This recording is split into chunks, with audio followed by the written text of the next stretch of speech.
Middle east में जंग का आज 7वां दिन है और 7वें दिन भी यह संघर्ष अपने सबसे खतरनाक मोड़ पर पहुंच चुका है।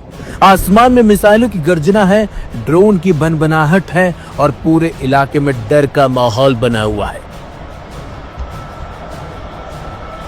इजरायली और अमेरिकी हमलों के जवाब में ईरान ने जिस तेजी के साथ पलटवार किया, उसने पूरे क्षेत्र को युद्ध की आग में झोंक दिया है। बताया जा रहा है कि ईरान की मिसाइल और ड्रोन ने इजराइल के कई इलाकों में भारी तबाही मचाई है।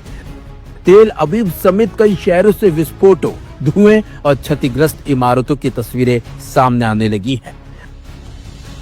दावा किया जा रहा है कि ईरान ने दर्जनों सब म्यूनिशन से लैस खुर्रम शहर क्लस्टर मिसाइल का इस्तेमाल किया, जिसने हमलों को और भी ज्यादा भयानक बना दिया है। इन हमलों को लेकर कहा जा रहा है कि यह इजराइल के सबसे बड़े झटकों में से एक हो सकता है। लेकिन इसी बीच बहरीन से खबर सामने आई, जिसने पूरी दुनिया को हिलाकर रख दिया है। रिपोर्ट्स के मुताबिक गुरुवार को ईरान ने बहरीन की सरकारी तेल रिफाइनरी पैपको को मिसाइल से निशाना बनाया। हैरानी की बात तो यह है कि जब यह हमला और निशाना बनाया गया तो लोग खुशी से झूम उठे, जश्न मनाने लगे।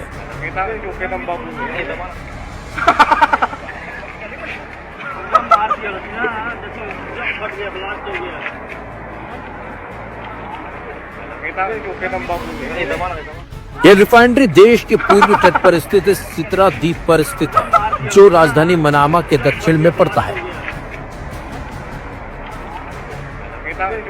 हमले के बाद रिफाइनरी की एक यूनिट में आग लग गई, जिससे कुछ देर के लिए पूरे इलाके में हड़कंप मच गया। हालांकि बाद में आग पर काबू पा लिया गया, इस बात का भी दावा किया जा रहा है।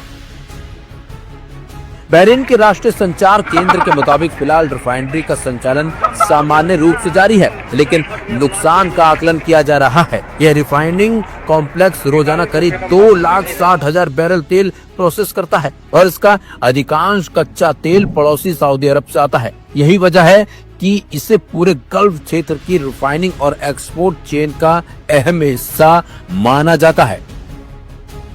वही विशेषज्ञों का मानना है कि ऊर्जा ढांचे पर इस तरह के हमले वैश्विक तेल बाजार को सीधे प्रभावित कर सकते हैं।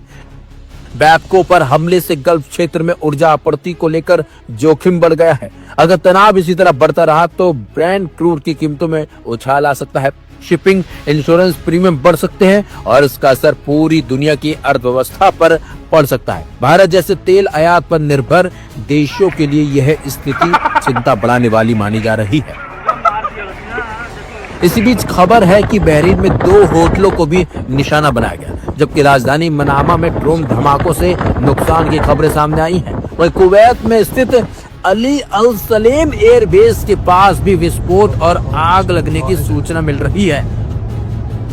हालांकि इसकी तस्वीरें भी सामने आई है, जिससे साफ हो चुका है कि कुवैत में भी ईरान ने भयंकर तबाही मचाई है।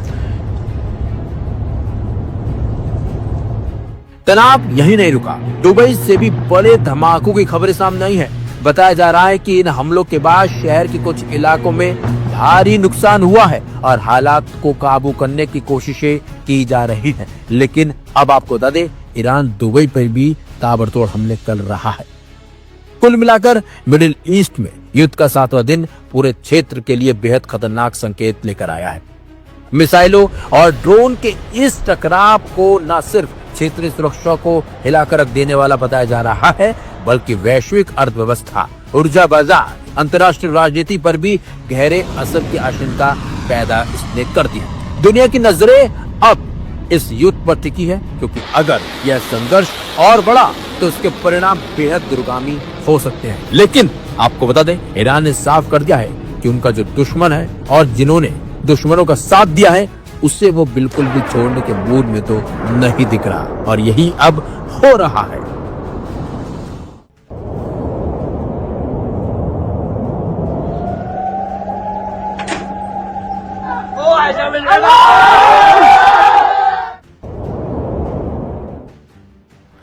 मिडिल ईस्ट में शुरू हुई जंग का अंत अब कब होगा ये किसी को नहीं पता। इसकी मुख्य वजह है ईरानी सुप्रीम लीडर अली खामेनेई का माना जाना।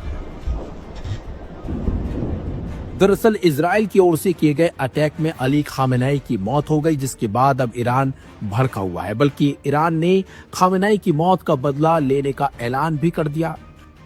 इजराइल के हमले के बाद ईरान खाड़ी देशों पर टूट पड़ा है।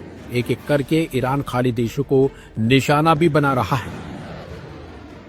यहां तक कि ईरान ने बहरीन में मौजूद अमेरिकी बेसों को अपना निशाना बनाते हुए उस पर हमला किया।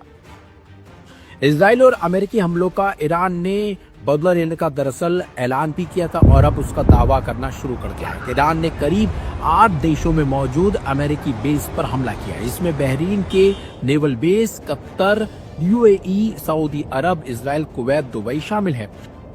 हमलों के बाद बहरीन ने कहा कि अमेरिकी नेवी के 5वें फ्लीट के हेडक्वार्टर को मिसाइल हमलों से निशाना बनाया गया है। खबर है कि बहरीन में ईरानी शाहिद 136 ड्रोन ने अमेरिकन फैसिलिटी को जबरदस्त नुकसान पहुंचाया।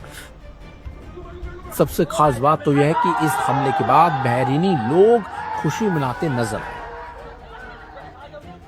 दुबई में भी ईरान ने जबरदस्त तबाही मचाई है। ईरान ने एयरपोर्ट पर ताबड़तोड़ हमले किए हैं। इसके अलावा द पाम होटल और बुर्ज खलीफा के पास भी हमले किए गए हैं।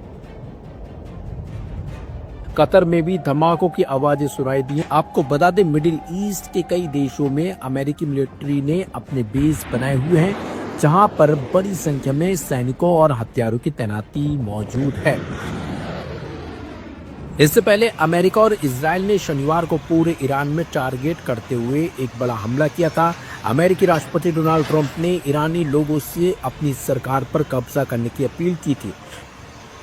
पहला हमला तेहरान के डाउनटाउन में ईरान के 86 साल के supreme leader Ayatollah Ali Khamenei के घर के कंपाउंड को टारगेट करते हुए किया गया था, जिसमें खामेनेई और उनके परिवार के कई सदस्य मारे गए हैं।